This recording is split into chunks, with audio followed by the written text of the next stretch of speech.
Bueno, muy buenas tardes a todos. 23 del 10 de 2024, siendo las 17:10, un nuevo evento auspiciado por Abogados del Fuero. Me acompaña el doctor Facundo Castro, secretario general, Patricia Trota, vicepresidenta, un montón de autoridades, un montón de amigos y conocidos, en un tema sumamente convocante. ¿Por qué? Porque a raíz de las reformas que estamos teniendo en materia de derecho del trabajo, se han destarifado los daños, es decir, los daños no están más tarifados en las leyes 24.013 y 25.323 por clandestinización, pero, pero como los daños permanecen, el desafío ahora es ver cómo se castigan.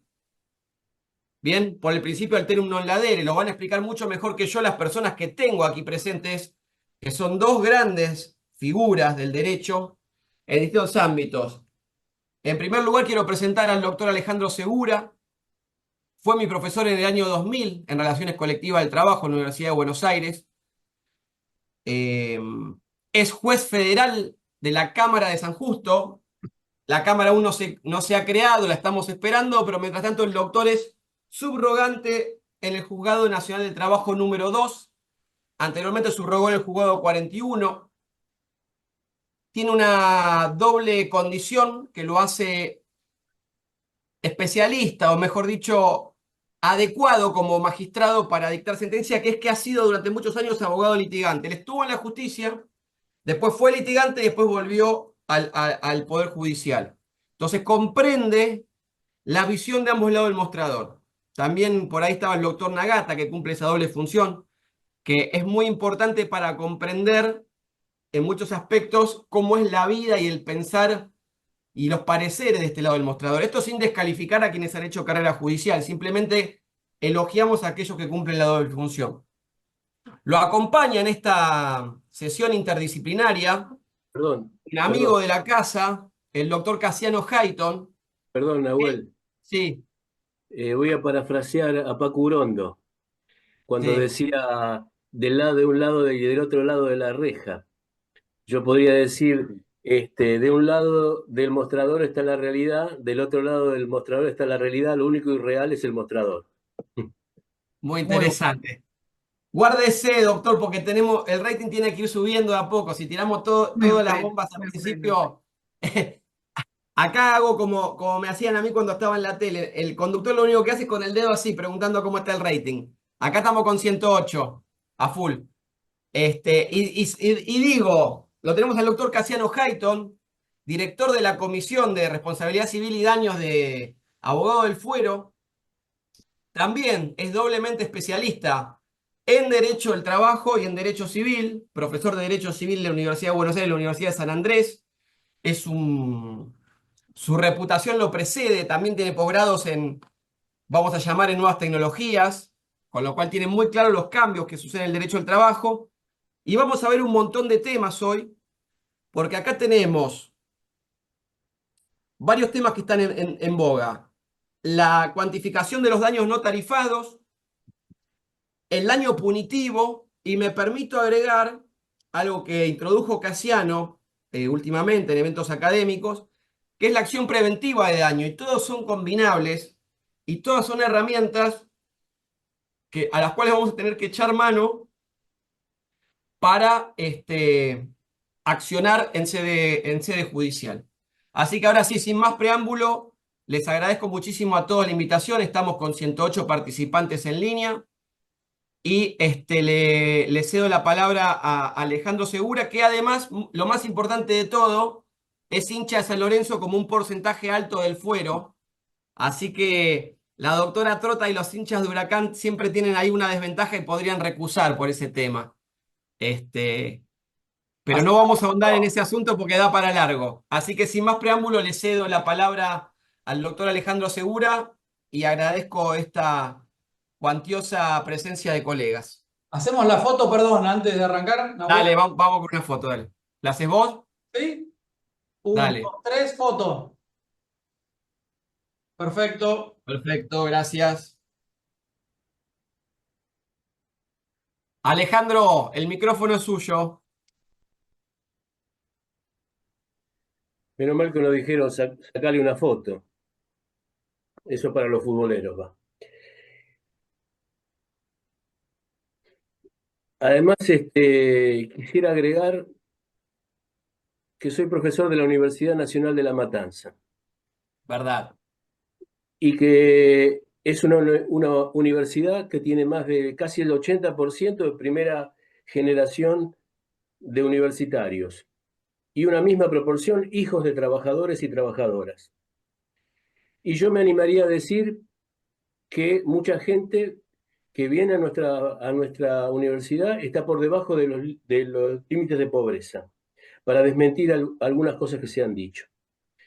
Y todo lo que soy, parece esa canción de Alejandro Sanz, se lo debo a la universidad pública, gratuita y de excelencia. A pesar que pasé por sus aulas en una época bastante embromada, donde esa sí era una época de adoctrinamiento, la época de la dictadura cívico-militar terrorista de 1976. Bueno, voy a tratar de ser lo más sintético posible, porque lo que quiero, o sea, el propósito de esta intervención es activar lo que dije en Buchel-Conlan. Lo que dije en Buchel-Conlan, es decir, que la ley 27742 no se aplica en forma retroactiva, lo que dije allí es que es algo que me enseñó mi maestro, Jorge Guillermo Bermúdez. Decía, citándolo a Jiménez de Azúa, los abogados saltan, perdón, los jueces, fallido, los jueces saltan los obstáculos que le ponen los abogados. Entonces lo importante para animar derechos es tener este ida y vuelta con los abogados, para tirarle pistas sobre qué es lo que se puede plantear cuando hay una regresión tan grande como la que existe en este momento en nuestra materia. Eh, para eso voy a hacer un pequeño raconto histórico. Número uno, el derecho del trabajo tiene un carácter reactivo, es decir, es reactivo a la lógica de acumulación y reproducción de capital, es reactivo a la revolución industrial, es reactivo a un mundo en donde el trabajo ha sido considerado como mercadería, la fuerza de trabajo considerada como mercadería. Y si es reactivo, es autoprotectorio. Los trabajadores y trabajadoras buscaron coaligarse, buscaron generar una base identitaria y generaron una reacción que cuando se juridificó, estoy saltando etapas a lo loco, se lo llamó derecho del trabajo. El derecho del trabajo es un derecho capitalista, es un derecho que tranquiliza al capitalismo, que frena un poco la potencialidad revolucionaria de la clase obrera. Pero como tal, sirve, ha servido y lo debemos defender como protectorio. Por eso decimos derecho protectorio, en este momento, sin ningún tipo de dudas, está siendo sometido a una nueva agresión, una nueva andanada que intenta instalar en nuestra comunidad organizada la idea de que el derecho del trabajo es un privilegio para pocos. Eso por un lado. Su carácter progresivo surge del propio texto del artículo 14 bis, que está redactado en tiempo futuro. Consecuentemente, bueno, por supuesto, con la incorporación de los derechos de los tratados y pactos internacionales, el carácter progresivo de los derechos está marcado por el Pacto Internacional de Derechos Económicos, Sociales y Culturales, sin ningún tipo de duda. Entonces, no puede que reconocerse un menor derecho del ya conquistado. Pero al mismo tiempo, como enseñaba otro de mis maestros, Rodolfo Capón Filas, el derecho del trabajo es progresivo porque está redactado en tiempo futuro.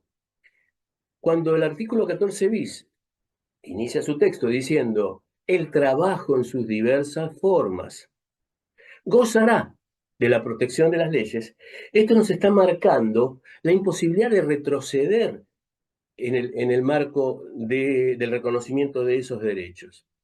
Porque si se reconoce un menor nivel de protección, la redacción del artículo 14 bis debería ser el trabajo en sus diversas formas gozaba de la protección de la ley. Y yo siempre lo pongo el ejemplo de Mordijito, cuando decía, no gozaba, los trabajadores no lo gozaban, los gozaban. Es largo, pero bueno, estamos sintetizando etapas del pensamiento nacional y popular. Sentado su carácter progresivo, sentada la constitucionalización e internacionalización del carácter progresivo, ya de entrada cualquier norma regresiva es inconstitucional y es inconvencional. Hago una pequeña aclaración para alguno que esté escuchando por ahí en el medio de la nada. Prejuzgar significa opinar en un expediente, en una carpeta. Yo puedo emitir mi opinión sin que eso implique prejuzgamiento. Consecuentemente, yo soy partidario de la inconstitucionalidad e inconvencionalidad de cualquier norma laboral que reconozca menores derechos, menores niveles de protección que los ya conquistados. Y le doy una apoyatura académica y una apoyatura, como dice el artículo primero del Código Civil, en la finalidad de la ley. La finalidad de la ley de contrato de trabajo es proteger. Y ahora nos convoca, como dije en Buchel, nos convoca la relación del derecho al trabajo con el derecho civil. Para eso no podemos olvidarnos que el derecho del trabajo surge como tal, como un apéndice del Código de Comercio. Y esto habría que estudiarlo bien históricamente en Mario Bravo, que fue el que defendió el carácter federal del derecho del trabajo.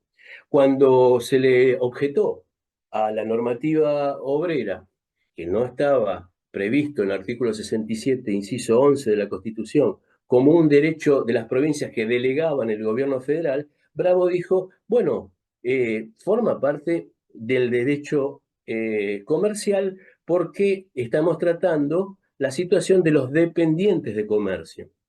Bueno, esa tesitura, ¿qué fue lo que se jugó allí? Se jugó el carácter nacional dado a través de una legislación uniforme en toda la República frente a la posibilidad de que el derecho del trabajo fuera regulado por las provincias, lo que implicaba que algunas provincias tendrían mayor nivel progresivo y otras menor nivel progresivo.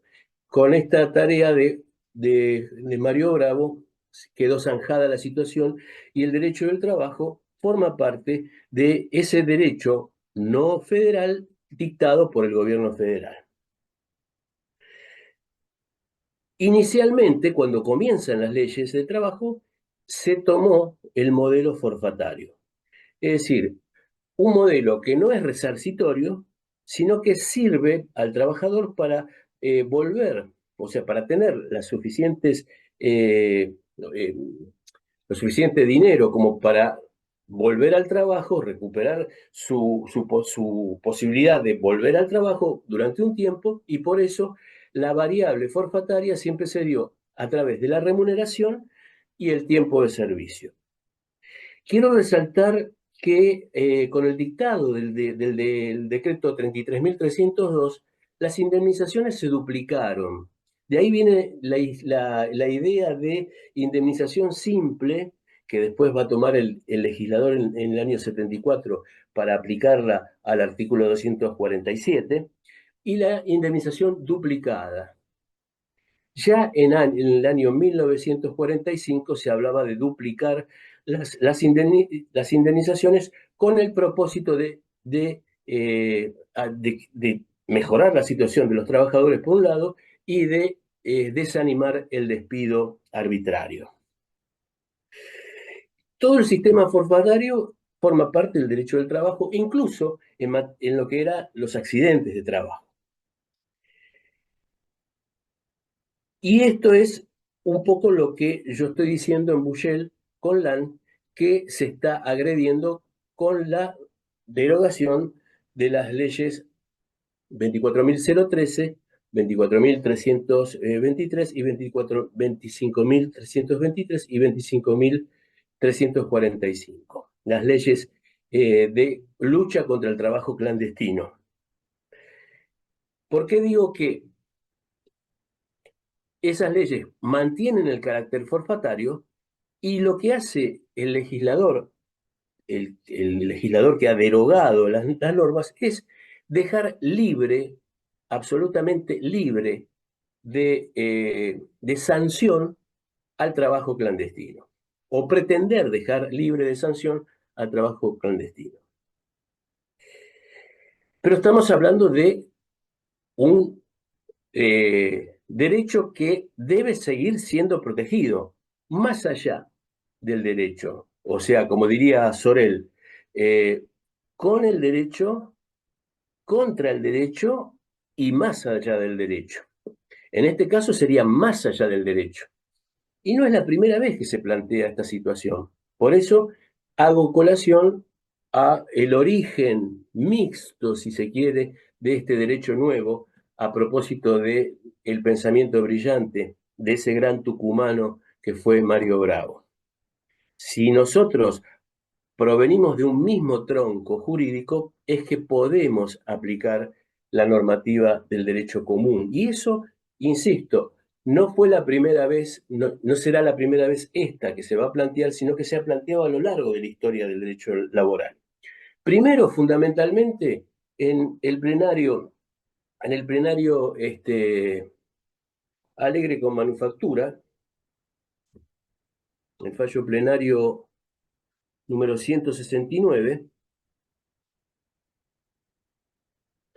en caso de haberse optado por la acción de derecho común a que se refiere el artículo 17 de la Ley 9688, es aplicable el artículo 11.13 del Código Civil, modificado por el Decreto Ley 17.711. Esto se debatió en el año 1972. Y yo quisiera, porque siempre hago un poco de arqueología jurídica, me gustaría que en algún momento libre vieran los brillantes votos, por ejemplo, de Héctor Eiler o de Goyena, de los grandes camaristas que tuvo nuestro tribunal, para desentrañar ese problema que implicaba que no podía aplicarse el artículo 11.13, o sea, el artículo de riesgo, de cosas riesgosas y viciosas, a propósito de una norma del Código Civil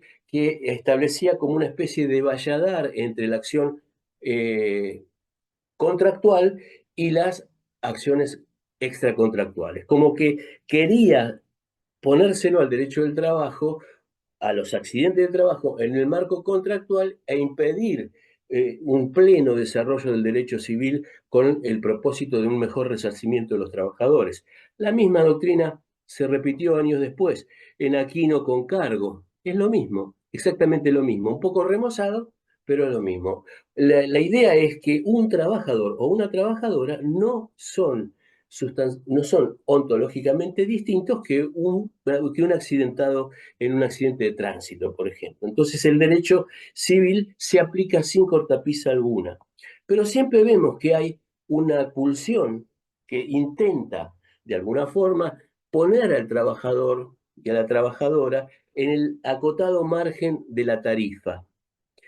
Es cierto que la tarifa no es resarcitoria.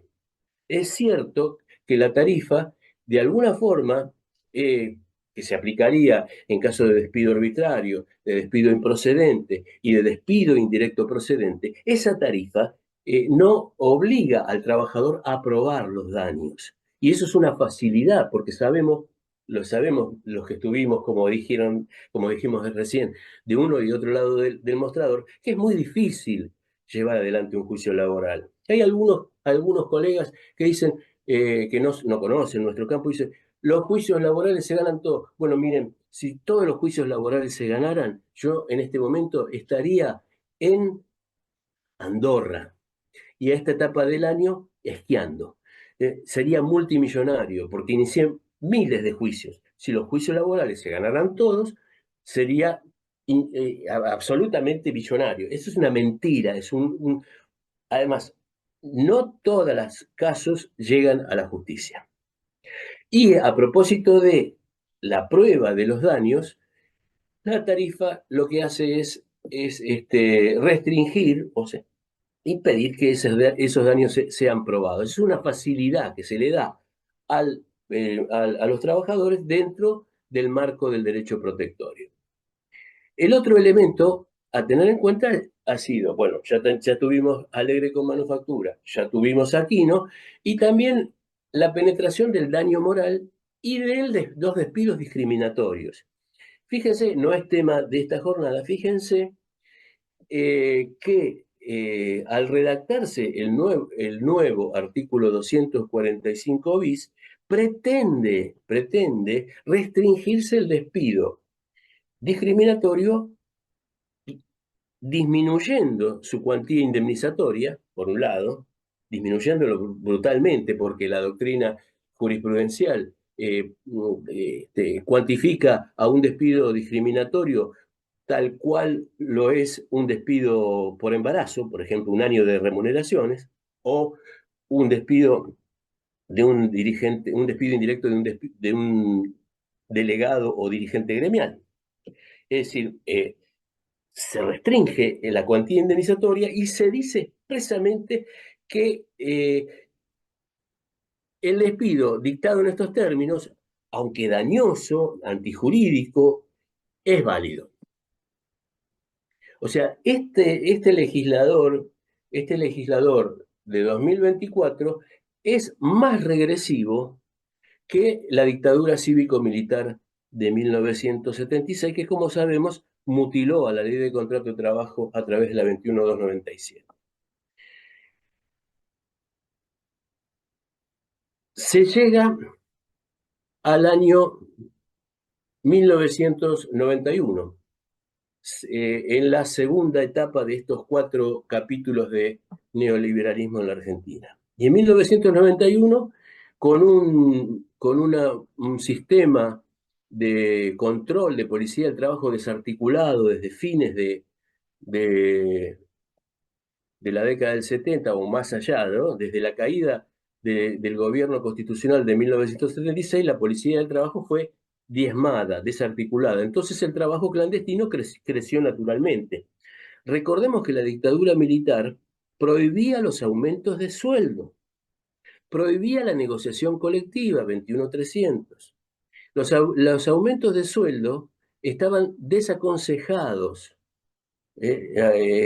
Consecuentemente, hubo una brutal transferencia del sector trabajador al sector empleador en cuanto a la cuantía salarial. Entonces, en los trabajadores comenzaron a tener salarios no remuneradores que instaban a la búsqueda de un segundo empleo o, de alguna forma, buscar un empleo clandestino que no tributara cargas sociales para obtener una mayor remuneración. Este flagelo del trabajo clandestino es hijo directo de la dictadura cívico-militar y se acentuó durante el resto de los gobiernos. Para combatir ese trabajo clandestino, en esa segunda experiencia neoliberal se diseñó el sistema llamado de la ley 24013. Yo me acuerdo, en aquel entonces asesoraba al diputado Luis Zamora, cuando se discutió esa norma, nos opusimos porque dijimos que poner en cabeza del trabajador la lucha contra el trabajo clandestino era una monstruosidad inconcebible. ¿Quién iba a denunciar en su propio contrato de trabajo la existencia de la clandestinidad? Por más que operaran multas, que entre paréntesis, esas multas al año 91 se limitaban a los 2 años anteriores, hubo una moratoria de derecho, pero ¿quién iba a decir eso? Cuando venía un trabajador a la consulta, lo primero que yo le decía es un trabajador clandestino, yo le decía, bueno, yo te hago la carta de documento, pero hacete la idea que vas a perder el laburo. Andá a consultarlo con tu mujer, con tu papá, no sé, con la almohada, y venime a ver, no me vas a hacer la carta de documento porque me haces trabajar, pero pensalo, vas a perder el laburo. Y bueno, efectivamente, mandar la carta de documento del artículo 11 significaba automáticamente romper el contrato de trabajo. O sea, la ley 24013, como vimos, también era marginal. No todo el mundo, porque si no los números hubieran influido, los números de clandestinidad laboral. Los números de clandestinidad laboral que andaban entre el 35 y el 40% del personal ocupado hubieran disminuido drásticamente con la ley 24013, no disminuyeron. Tampoco con las 25, 323, el artículo primero, es decir, la lucha contra el trabajo clandestino, como por no haberse mandado la carta documento vigente del contrato de trabajo. Era un poco solucionar ese prurito de decir, si mandás la carta documento, vas a quedar sin laburo. Bueno, ya no tenés laburo, mandamos el artículo 1. Tampoco influyó, y eso fue el caballito de batalla para su derogación.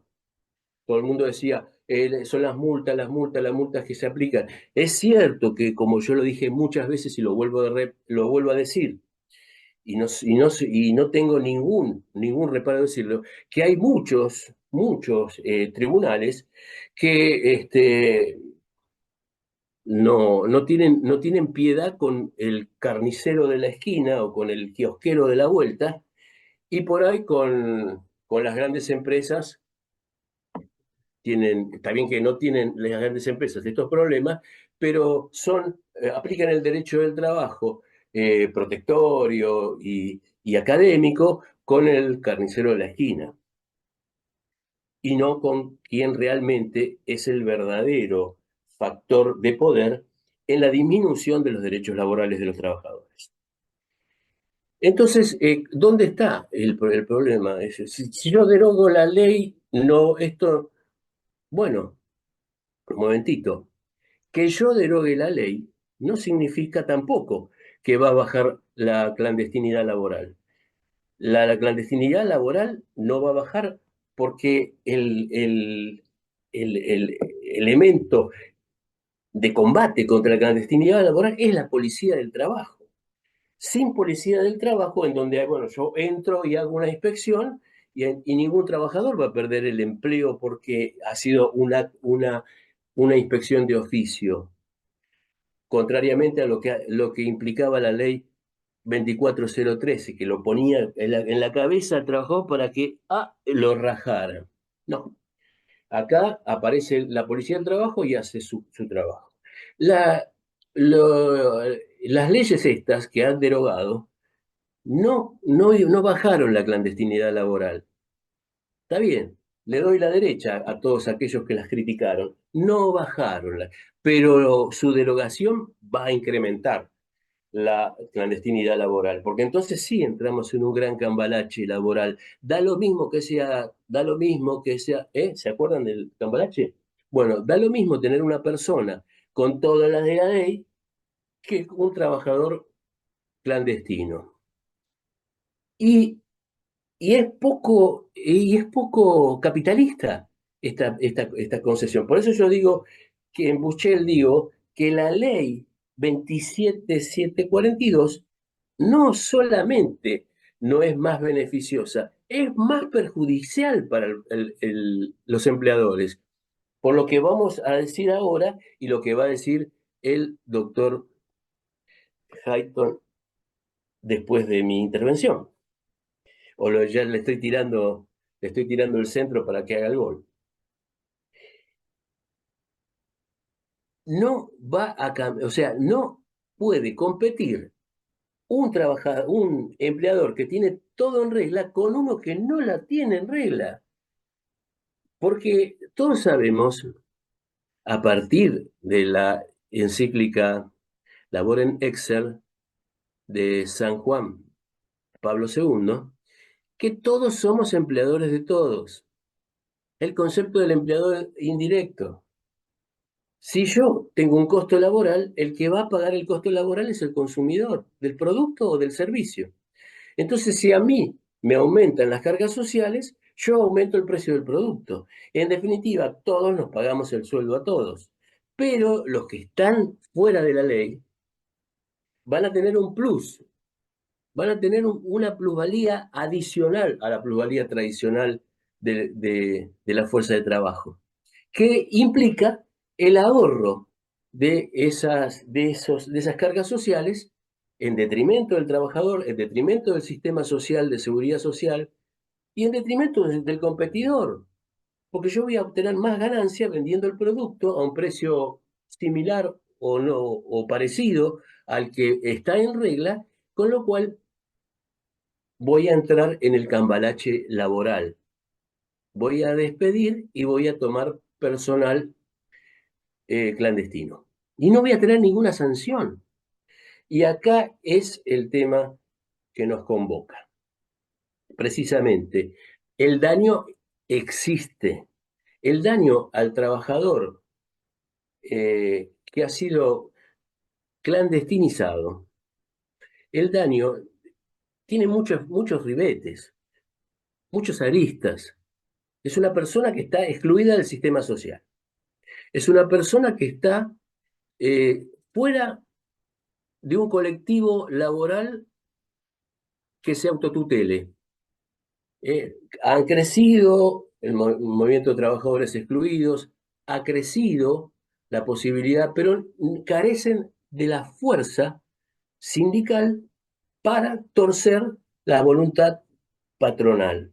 Están fuera del sistema, no pueden conseguir un préstamo, salvo en el narco de la esquina o en el usurero del barrio, no pueden obtener un crédito y no se van a jubilar nunca, porque además, como el combo es parece cuando Monzón agarraba la perilla con la mano izquierda y metía el derechazo, no se van a poder jubilar porque no van a tener años de aportes y servicios. Ese daño, que lo podemos llamar el daño previsional, estaba mitigado por la 24013, porque la 24013 tenía, o sea, le daba la obligación a los tribunales intervinientes a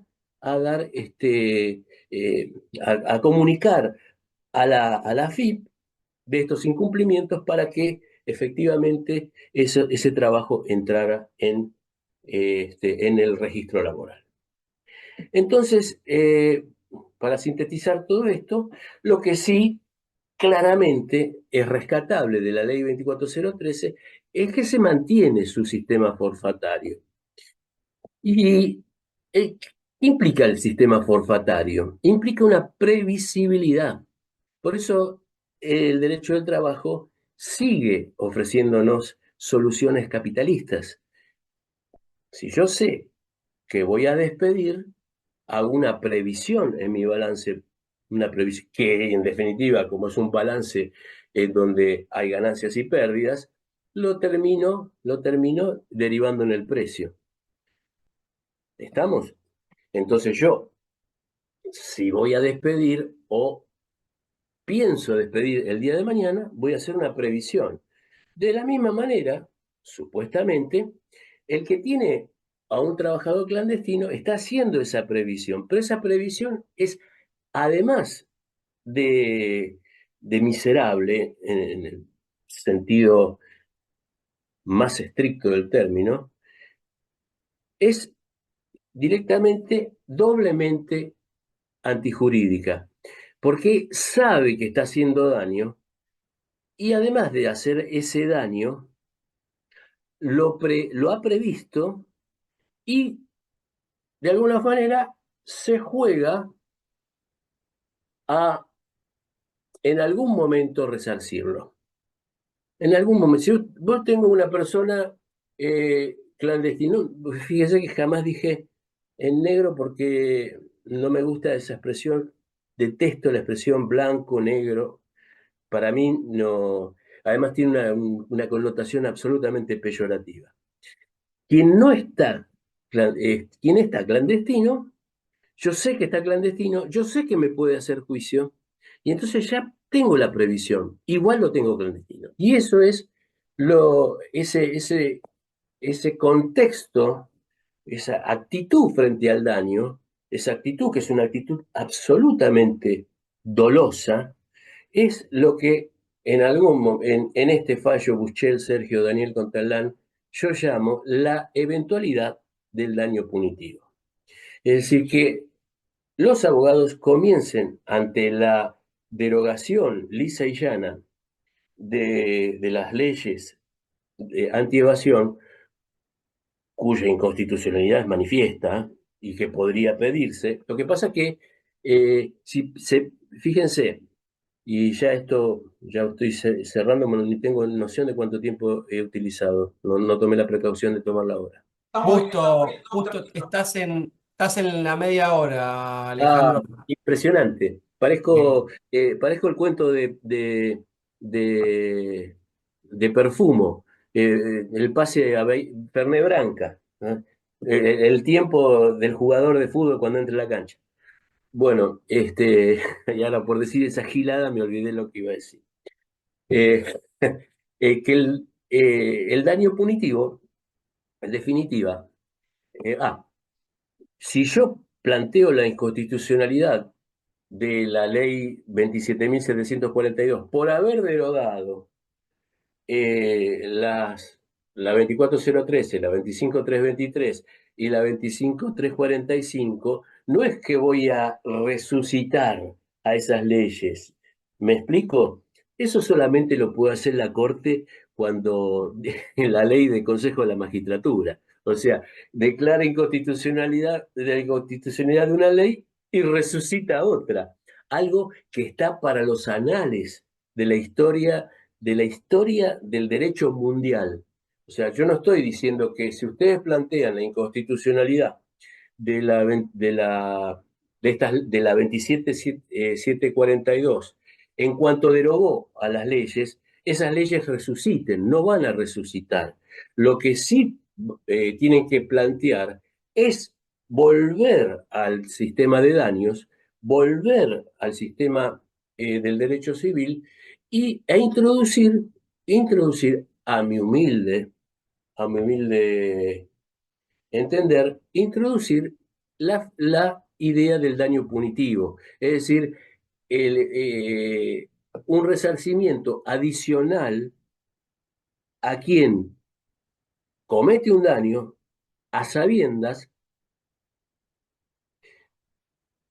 teniendo en consideración las consecuencias de ese daño, o sea, haciendo una hipótesis actuarial de cuánto pagaría en el caso de ser pescado, porque esa es la palabra, robó, huyó y lo pescaron, ese es el término, igual lo hace. Es el famoso caso de Ford Motor Company. Y eso yo estimo que el planteo de inconstitucionalidad de las normas se dirige a restablecer el sistema protectorio derogado por ellas y establecer a través de la figura del daño punitivo una suerte de sustitución pretoriana, una suerte de sustitución pretoriana para el caso concreto que resarza los daños cometidos a propósito de la clandestinidad laboral y teniendo en consideración los 30 años de desarrollo jurisprudencial de las leyes 24.013 fundamentalmente, tomar como parámetro para fijar ese daño punitivo lo establecido en sus artículos 8, 9, 10 y 15. Esa es mi propuesta.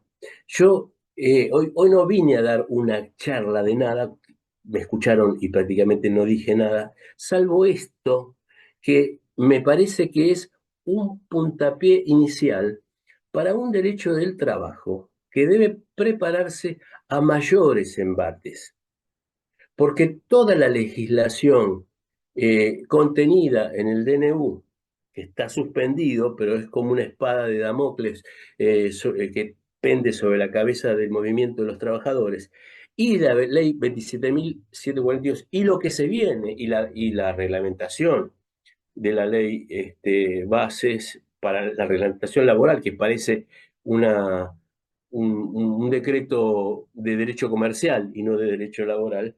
Bueno, todo eso exige a la constitución de un nuevo pensamiento laboral, un pensamiento laboral reactivo, protectorio e imaginativo, y audaz, porque tiene que tener, o sea, estamos enfrentando a a un monstruo muy grande, que pisa muy fuerte, ¿eh? Consecuentemente, entiendo que la declaración de inconstitucionalidad de la ley 27.742, en tanto deroga las leyes 24.013, 25.323 y 25.345, una vez obtenida esa declaración de inconstitucionalidad por el carácter antiprogresivo de la ley, la demostración del daño, obvio, porque la persona no está registrada, y la estimación de ese daño por, con un parámetro forfatario, pero a propósito de la constitución de una sentencia por daño punitivo. Esa es mi propuesta y, como digo siempre, este derecho nuevo, esta nueva gente que está para pensar, porque si hay no sé cuántos, ciento y pico de personas que me están escuchando, no me están escuchando a mí, se están escuchando a ellos mismos. Ustedes están escuchando a ustedes mismos, para que este Gil active o anime, ¿eh? No sea, como decía Jaureche, un animémonos y vayan, animémonos y vamos todos, porque lo que está en juego es el derecho del trabajo. Ahora, el doctor, eh, el doctor Hayton nos va a dar la solución a este tremendo interrogante. Muchas Muchas gracias. gracias, doctor Alejandro Segura. Aprovecho para saludar ahí Natalia Aplaude, él en la entrevista anterior que también está en el canal. Estuvimos hablando como 1 hora y media, estuvo buenísima, búsquenla, fue hace unos años. Nahuel él tiene entrevista a Alejandro Segura. Aprovecho para saludar a la doctora María Agustina Elías, que también es consejera en el Colegio Público por Abogado del Fuero, la doctora Romero Suárez, veo ahí, el doctor Martín Fiorito, la doctora Chozas de la cátedra. Bueno, si lo ponemos en términos futboleros, como dicen mis amigos del Perú, Alejandro Segura pintó la cancha. Ahora lo tenemos al goleador de área en el derecho civil y laboral, que es Casiano Hayton, que me han puesto por privado un lujo Casiano, muchos. Alejandro, 144 personas en este momento lo han escuchado, así que muchísimas gracias. Casiano Hayton, el micrófono es tuyo, te escuchamos atentamente. Bueno, muchas gracias. Ante todo, aclarar digamos, voy a intentar ser apenas complementario de lo que dijo el doctor Segura. No intento tomar ningún rol, digamos, de meter ningún gol ni de complementar nada, sino simplemente hacer algún aporte desde acá. Gracias a vos del Fuero, gracias Nahuel, gracias Pato, gracias Agustina, gracias a todos los acá presentes. Seguramente tengan un montón de cosas para hacer y sin embargo se toma un espacio esta tarde para escucharnos, ¿no? A ver, me parece que acá veo mucha gente conectada, hay mucha gente que veo que tiene cosas muy interesantes para decir, así que lo que les pido es, si alguien tiene algo para interrumpir o para aportar, se meten. No, activan el micrófono, se meten, lógicamente no con una intervención de media hora, pues no da el Que, tiempo, pero que escriban en el chat sí, y ahí leemos y vos en todo dale, caso me dale. No decís, Si te pueden alguien damos un quiere activarse tiempo. el meterse, audio métanse. por una cuestión de orden, pero Dale, levantan la mano y yo dale. estoy atento a eso, así que tranquilo. Claro, Eh, también está la opción de levantar la mano, ¿eh? Dale, como en- quiera, lo digo porque veo que hay mucha gente, hay 144 personas con cosas muy interesantes para decir. Bien. Coincido con el doctor Segura que lamentablemente el otro día lo discutíamos hace unos días en el Congreso de San Luis, que no gusto o no, las normas no resucitan, que la norma sea o no constitucional no genera digamos, la resurrección de las normas derogadas, ¿no? Es un tema de derecho constitucional, no guste o no, porque con ese criterio yo podría decir, bueno, la ley de riesgos es inconstitucional, tráeme de nuevo la 9688, tráeme de nuevo el Código Civil antes de la reforma, el Código Velezano, digamos, esas cuestiones, sí, pero los efectos jurídicos no serían así, ¿no? Bueno, salvo la excepción que dijo el doctor Segura, justamente que en el caso que la Corte decretó inconstitucional una ley, se pusieron ellos mismos como presidentes, ¿no? Del Consejo. Bien. Tenemos que recordar, a ver, el tema que nos convoca son los daños punitivos, pero vamos a hablar también un poquito de daños, ¿no? Tenemos que recordar que la responsabilidad civil tiene tres funciones muy importantes. La función resarcitoria, que es el deber de reparar, artículos 1716 y 1717. Voy a nombrar un par de artículos porque sé que algunos por ahí pueden tomar nota y les puede llegar a ser de utilidad.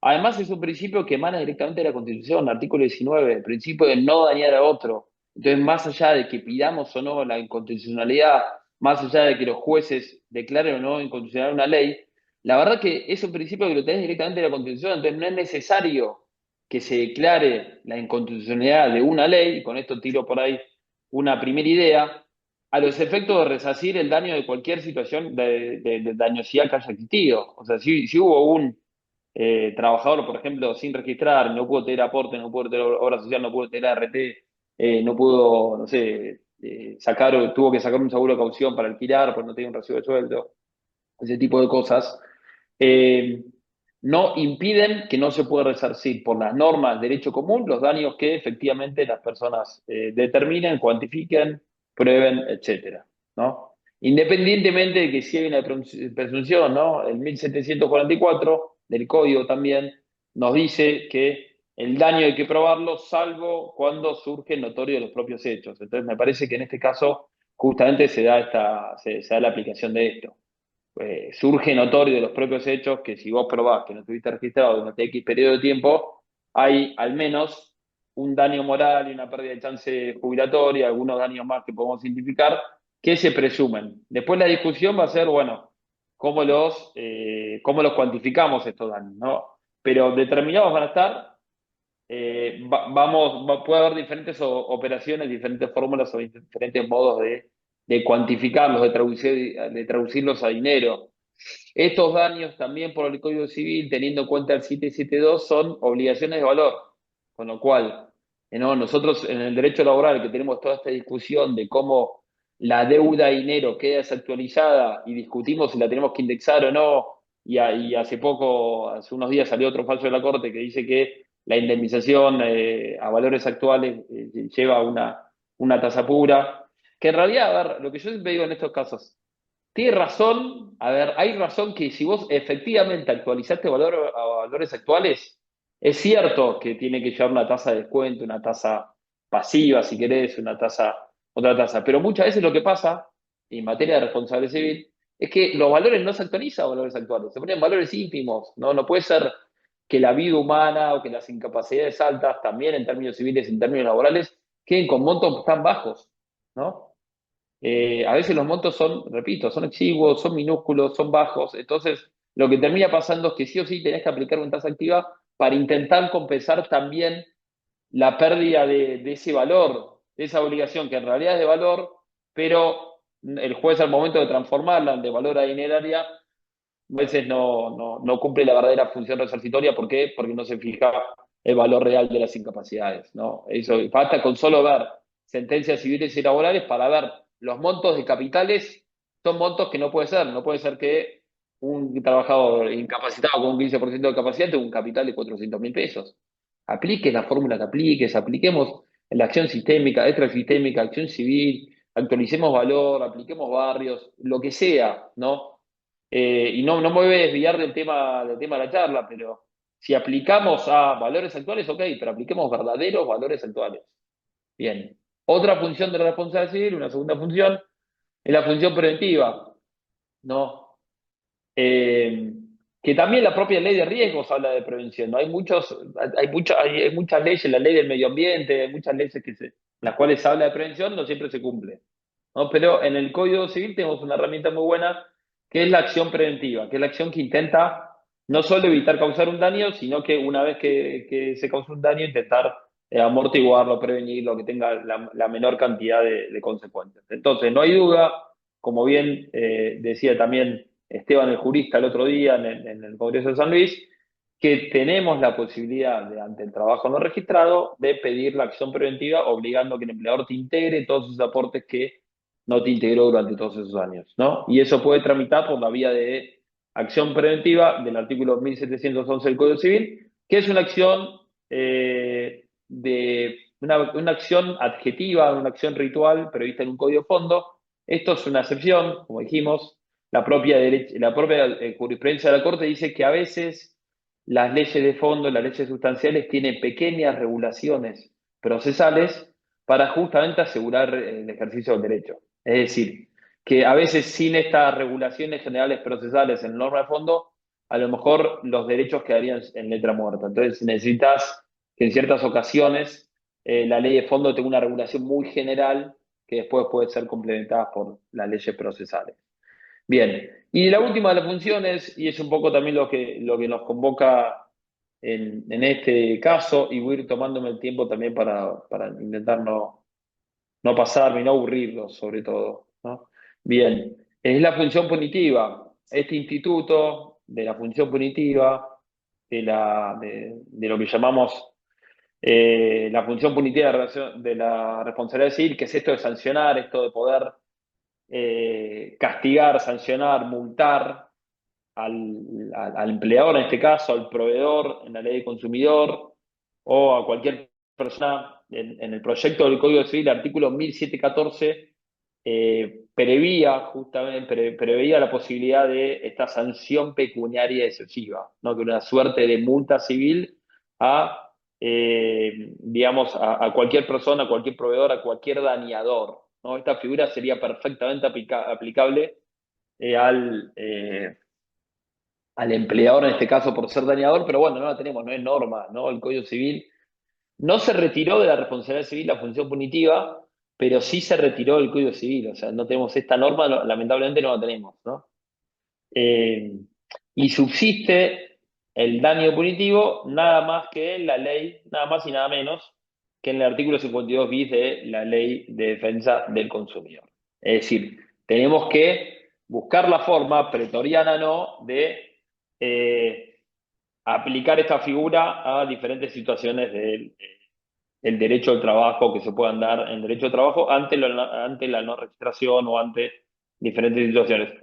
Respecto a la doctrina, a ver, la doctrina viene hablando mucho de los daños punitivos en el derecho al trabajo, pero solo en materia de la relación con la RT, ¿no? Diciendo, bueno, que la RT, digamos, mediante sus proveedores, se configura una relación de consumo entre la RT como proveedora, por el sistema de salud, por las prestaciones en especie, y por todas las situaciones a las cuales se ve obligada la RT por ley, y el paciente trabajador como consumidor afectado por esa, digamos, por esa situación. Entonces, en ese ámbito se escribió mucho ya, hay bastante doctrina que habla del daño punitivo, digamos, en contra de la RT a favor del consumidor.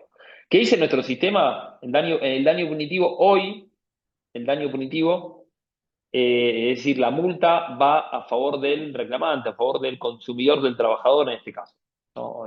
Hay un proyecto de reforma que ya tiene estado parlamentario que se intenta modificar esto de que la multa, digamos, vaya totalmente para el consumidor. Pero bueno, hay que ver si después esta reforma sale o no sale. ¿Cuándo se incorpora esta norma? Se incorpora recién con la reforma que se le hizo a la 24240 del año 2008, ¿no? En 2008 se agrega este daño punitivo. ¿Y de dónde viene esto? Bueno, como bien adelantó el doctor Segura, el daño punitivo es una figura que viene del derecho anglosajón, del common law, ¿no? Del derecho de precedente. Nosotros tenemos un derecho más continental, sin perjuicio de que cada vez lo constitucionalizamos más, o cada vez tenemos más en cuenta y tenemos, digamos, intentamos avaler en forma más fuerte el valor del precedente, sobre todo en las provincias donde tenemos tribunales superiores que son tribunales de casación obligatoria, ¿no? Pero tenemos en cuenta el precedente en nuestro, digamos, derecho continental.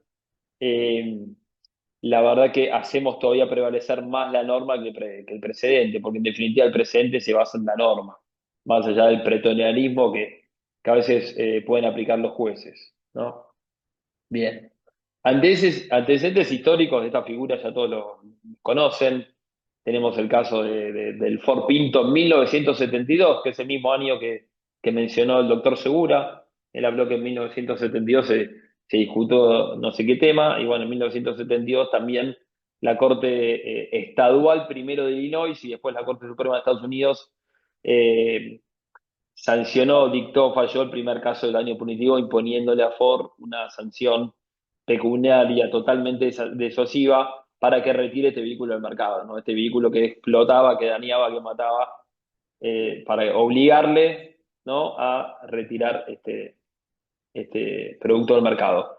Solo para mencionar, otro caso famoso es el de la jurisprudencia norteamericana, el caso de Stella Liebek con McDonald's, ¿no? Stella Liebek, que es la señora que compra el café caliente en McDonald's, se le cae encima la piel y se le quema, y se le prende fuego todo, ¿no? Y como contaban una vez el doctor Gina, eh, el abogado Estela Liebek no era un abogado especialista en la acción de clase, y cuando gana esta acción de clase, él cruza, se va, se va a Londres y hace el mismo caso contra una casa de té caliente, ¿no?, en Inglaterra. Y bueno, ¿cómo creen ustedes que le fue? Lamentablemente no le fue bien, ¿no? Dijeron acá el té lo tomamos a la temperatura que se nos ocurre, y le fue mal con ese caso. Bien, como dijimos, en el 2008 aparece la figura en nuestro sistema, en la ley de defensa del consumidor, empiezan a aparecer casos. El primer caso es de Mar del Plata, ¿no? Mar del Plata siempre es una jurisdicción que atiende muy bien las novedades. Bien, repito, para ir un poco a lo concreto, a lo concreto de esta charla. Hasta ahora la doctrina solo habló de daños punitivos en las situaciones de la ART, igualando digamos, al trabajador como paciente frente a a las prestaciones, ¿no? ¿Cuál sería la forma, digamos, la forma pensando un poco? Porque, a ver, no les voy a dejar de reconocer que cuando me propusieron el título de esta charla, dije, bueno, ¿cuál es la forma de traer el 52 bis del consumidor a una relación laboral? Digo, sin perjuicio de todo lo que hablamos, porque no hay duda que actualmente, frente a la derogación de estas indemnizaciones agravadas, barras multas de la 25323, de la 24013, etcétera, que derogan todo este sistema tarifado de multas, que de algún modo compensaban, eran sancionatorias y eran indemnizatorias, a la vez, por la propia ley de la indemnización. Entonces compensaban todo este daño que habían producido.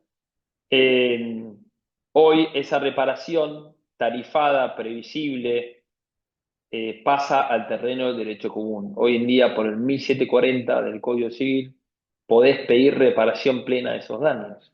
Y en esa reparación plena de esos daños vas a poder pedir el daño moral en todas sus vertientes, ¿no? El daño moral por no haber estado registrado, el daño moral por la situación de discriminación frente a otros de la misma entidad que sí hubiesen estado registrados, el daño moral por haber transitado sin haber tenido obra social, sin haber tenido cobertura de RT, sin haber tenido un recibo de sueldo con aportes, la pérdida de chance jubilatoria, ¿no? Bueno, habrá que pedir que algún contador o algún actuario lo calcule, ¿no? El otro día también discutíamos con diferentes juristas, bueno, ¿cómo vas a calcular las indemnizaciones?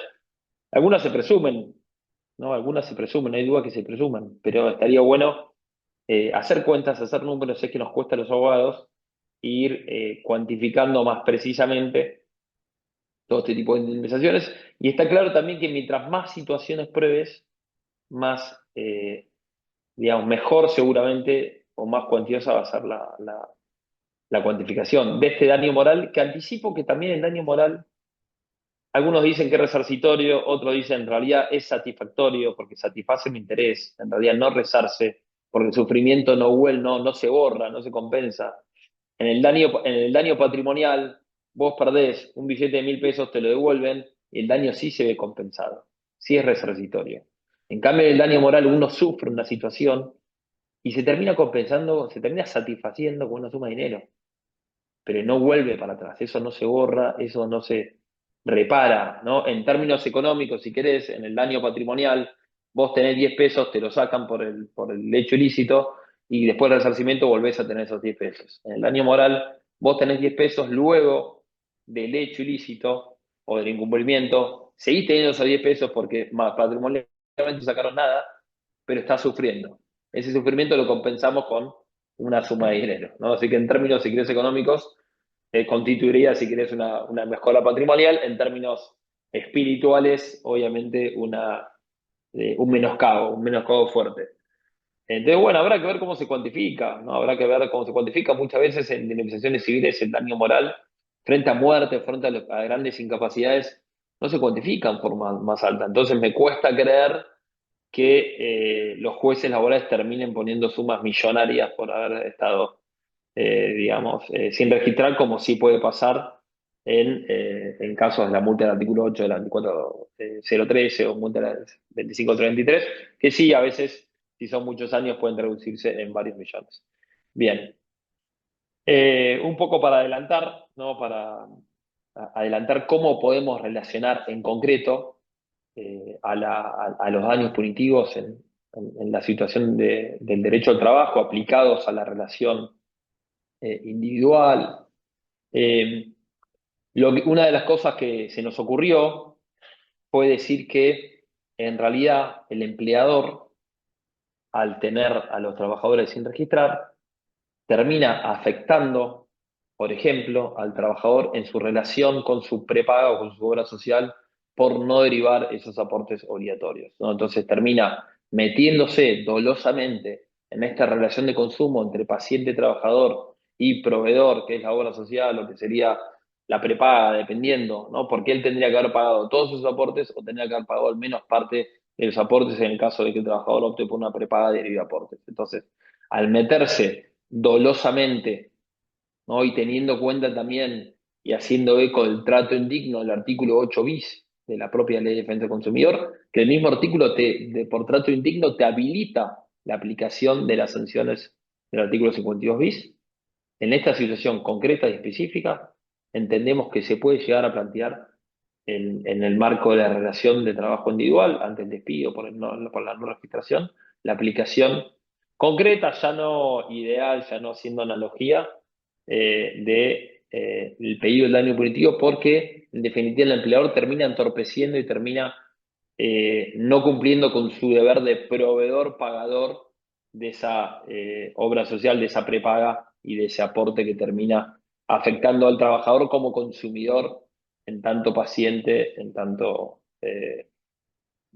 queda configurada esa relación de consumo, ¿no? Estaría bueno que esté acá el doctor Ferrari para hablar un poco de la salud y del trato digno del paciente. Bien.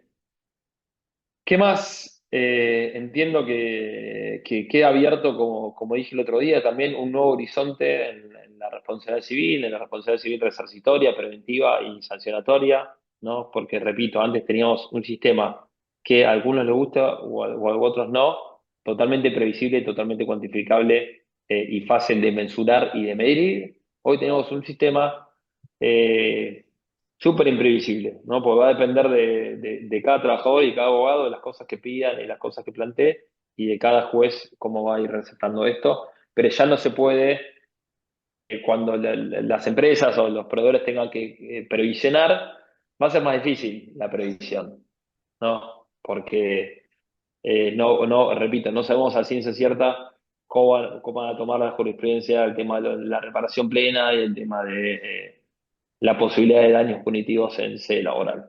Bien, no me voy a extender mucho más, creo que se habló mucho, así que damos, si quieren, paso a Casiano, preguntas, respuestas, o lo que te sea. hago Sí, un aporte mientras le sí, obvio, pedimos a los obvio. colegas que quieran aportar al debate, que escriban en el chat y levantamos las preguntas y eventualmente les abrimos micrófono. Dos cuestiones. Yo he escrito un artículo, tengo, así como el doctor Segura es muy conocido, entre otros rubros, por atender a los trabajadores de renta y horizontal. En mi caso me ha tocado, por esas cosas del destino, atender muchos de la rama colectiveril, donde Victoria Romano Suárez, me conoce algún juicio capaz que cayó por ahí, donde los trabajadores de la línea de colectivos se lesionan comúnmente, tienen lesiones de carácter columnario y también de hipoacusia, ¿no? Sobre todo en los móviles más antiguos. Con esto voy a contarles a todos, hay un artículo escrito para el que le interese, creo que lo publicó, salió publicado en la revista de Derecho del Trabajo de la Ley, que escribí junto al doctor Sana, y ahí explico y planteo las demandas que lo que hace la empresa en estos casos, cuando el trabajador entra a este tipo de enfermedad, aún con certificado médico les dejan de pagar el salario sistemáticamente. ¿Para qué? Para que el trabajador se canse y se dé por despedido. Entonces pedimos dos o tres cuestiones, daño punitivo, aún teniendo 15 sentencias en contra, no hemos logrado que lo den, pero también pedimos un rubro que cuantifica, que era doble rubro, y explico por qué desde el punto de vista de la técnica procesal litigante. Pedimos discriminación por salud y en caso que vuestra señoría considere que no es discriminatorio, daño moral. Bien.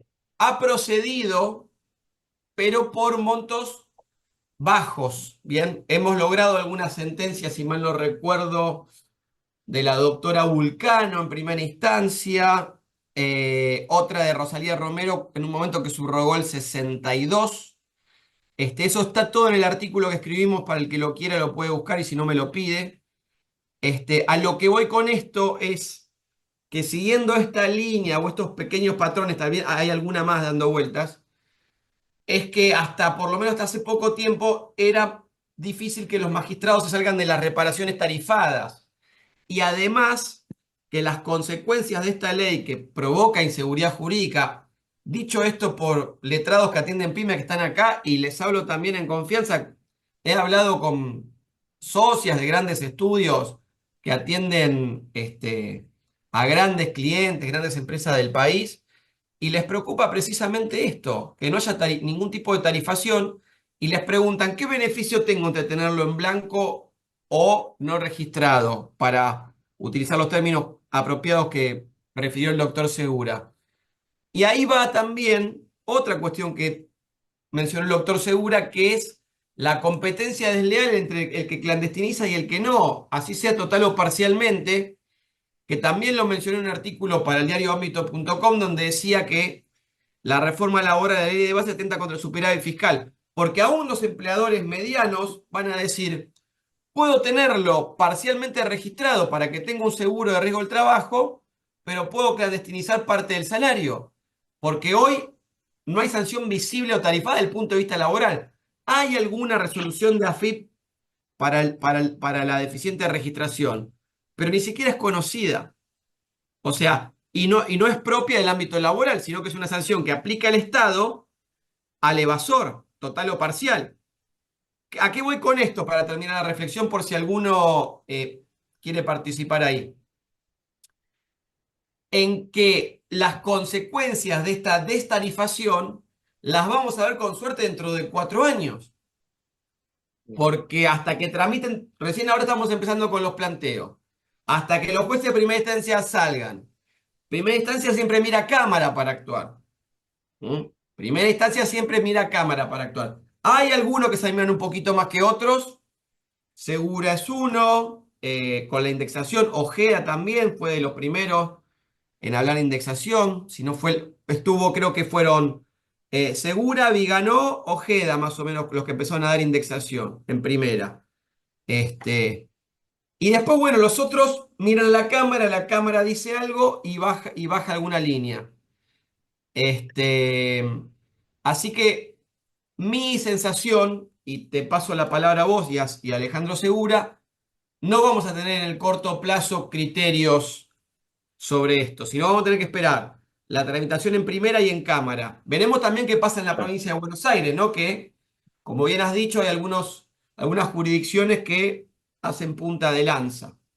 Sí, tal cual. Te voy a agregar, aprovechando para responder a esta inquietud, voy a dar dos Sí, cositas nada más. Primero, Me parece que va a tardar un poco más todo porque sí, hay muchos que entendemos que en realidad se aplicaría, si querés, la nueva ley a partir de las relaciones laborales nacidas recién después de la sanción, con lo cual te diría Efectivamente. que en ese caso tardaríamos más. Si los jueces empiezan a aplicar ese criterio, como muchos seguramente van a aplicar, tardaríamos más, porque serían relaciones laborales nacidas, no sé, después del 9 de julio de este año, y con lo cual va a haber, me parece, un mayor recorrido, ¿no?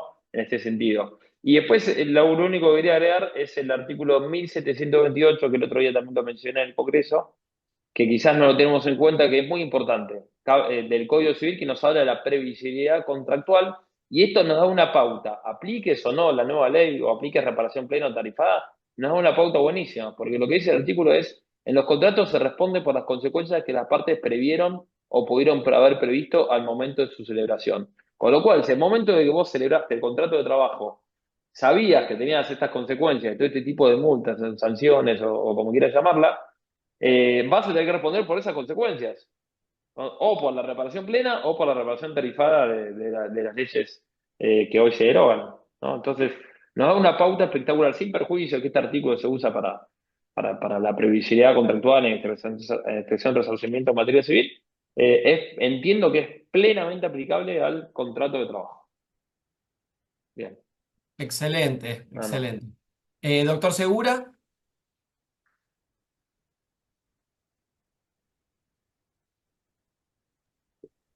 Yo creo que hay que defender la tarifa. Hay que defenderla doctrinariamente y hay que defenderla jurisprudencialmente. La tarifa, por ejemplo, en materia de despido discriminatorio, se ha utilizado la analogía con el 182 y ha funcionado bastante bien. Yo creo que en la Cámara tiene una especie de plenario de hecho sobre este tema. No podemos excluir a la tarifa del ámbito del contrato de trabajo. El contrato de trabajo como tal tiene sus características especiales. A mí me gusta más hablar de relación de trabajo, me gusta hablar de una integración eh, multifuente del contrato de trabajo, ley, autonomía colectiva, autonomía individual. Yo defiendo un derecho del trabajo tradicional, un derecho del trabajo ya probado jurisprudencialmente, y entonces los planteos para mí deberían mantener la tarifa de la 24013, que de alguna manera funcionó y tiene un acervo jurisprudencial. No estoy muy seguro sobre la aplicación de la ley en función del artículo 7 del Código Civil, pero no es el tema que nos ocupa. Y no quiero Ujú. tampoco aparecer como ogro Fabiani en, en esta. Pero si el contrato de trabajo o la relación de trabajo tiene una articulación de plurifuentes, una modificación en una de sus basamentos, que sería la fuente legal, eh, sería aplicable a las relaciones en curso, a la situación jurídica ya establecida. Por eso es indispensable plantear la inconstitucionalidad. Y por eso me parece muy, muy interesante la idea de la declaración de daño preventivo. O sea, me parece que ya los trabajadores, para lo cual tendríamos que hacer docencia entre las organizaciones gremiales, ¿no? Tendrían las organizaciones gremiales que hacer estos planteos, como lo han hecho en materia de impuesto a las ganancias, que planteen en función del interés colectivo que están representando la inconstitucionalidad de estas normas, para dejar bien articulada la pirámide jurídica, desactivando una norma regresiva de esa pirámide. No estoy diciendo, insisto, en resucitar a las 24.013, pero sí me parece que es un buen comienzo plantear la inconstitucionalidad, hacerlo de forma preventiva, incluso hacerlo de manera colectiva, las organizaciones que manejan o que tutelan el interés colectivo de determinados sectores, plantear el daño preventivo, me parece que ese es un buen comienzo. Espero que los sindicatos se sumen a esta preocupación. Eh, Alejandro, gracias por hacerme acordar. En su momento habíamos preparado un acápite sobre inconstitucionalidad del DNU. Está publicado en Microjuris. Lo compartimos en todos los grupos de chat. Ahora estoy trabajando lo mismo en uno sobre la ley bases. Por supuesto, como todo lo que hacemos lo vamos a compartir. También tenemos pendiente otro con el doctor Hayton sobre Argentino Oro. Nosotros estamos pidiendo las demandas en Argentino Oro, que es una moneda de curso legal, no físico, pero sí publicada por el Banco Central y como tal es válida. También para darles información a los colegas. Una muy buena frase de la doctora Daniela Fabiar de Mendoza que dice, de la certeza de las tarifas a la incerteza de la reparación plena. Muy interesante. También le mandamos un saludo al doctor Igolnikov, que es un fanático del arbitraje, como siempre lo publicita, así que está ahí presente, le mando saludos. Hay este tema de la inconstitucionalidad de ley bases. Ahora voy a tratar de buscar el artículo a ver si lo comparto por acá y si no lo volvemos a subir a nuestras redes. Tenemos canales, hay un canal de Telegram de Abogado del Fuero y uno de WhatsApp. Búsquenlo también para suscribirse, para que les llegue información directo al celular. Por todas estas cosas que a veces nos piden, están todas, ¿eh? El de Están Telegram lo todas. estoy compartiendo ahora, al que le interesa se Vale, vale. puede Yo voy ir. a ver si encuentro el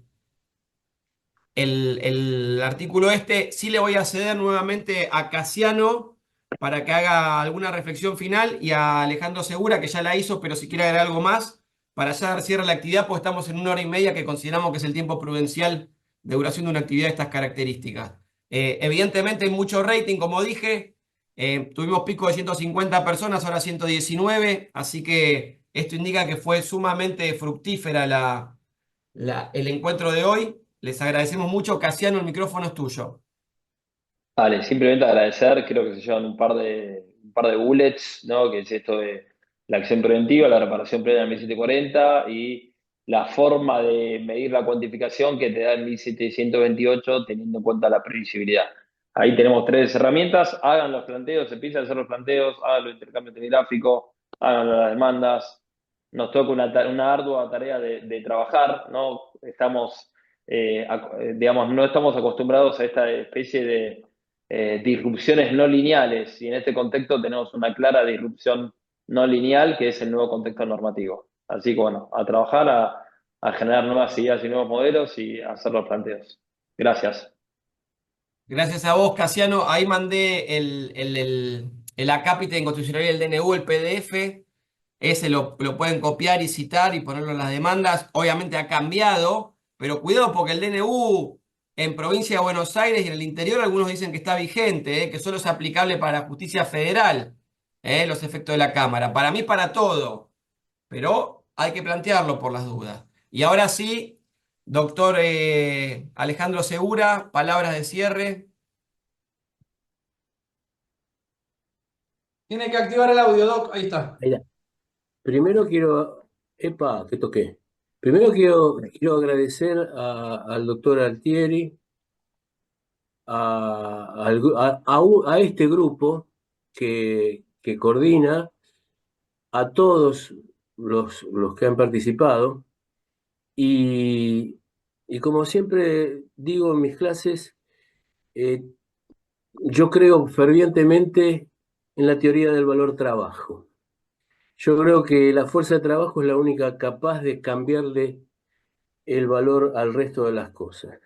Y la fuerza de trabajo se materializa a través de la acción de personas de hombres, de mujeres, de diversidades que prestan esa fuerza de trabajo.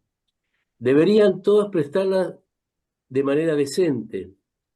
Deberían todos tener una dignidad existencial igual a la dignidad ontológica. Pero ese llamado a la reflexión sobre la existencia de estas personas que trabajan y algunas que se sindican, nos lleva a tener una mayor empatía con la gente trabajadora. Todo lo que tenemos, todo lo que hacemos, todo lo que vemos, todo lo que consumimos, ahí detrás de cada una de esas cosas, de esos servicios, hay personas que trabajan. Entonces nuestro compromiso, como digo yo en casi todas mis sentencias que resultan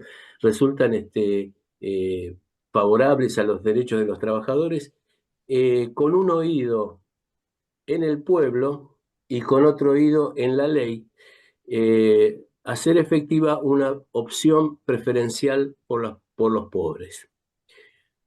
Muchas gracias a todos y ojalá, Dios quiera, que pronto empiecen estos planteos. Muchísimas gracias, Casiano Hayton, muchísimas gracias, Alejandro Segura. La verdad que excelente, es un lujo tenerlos, seguir pensando el derecho.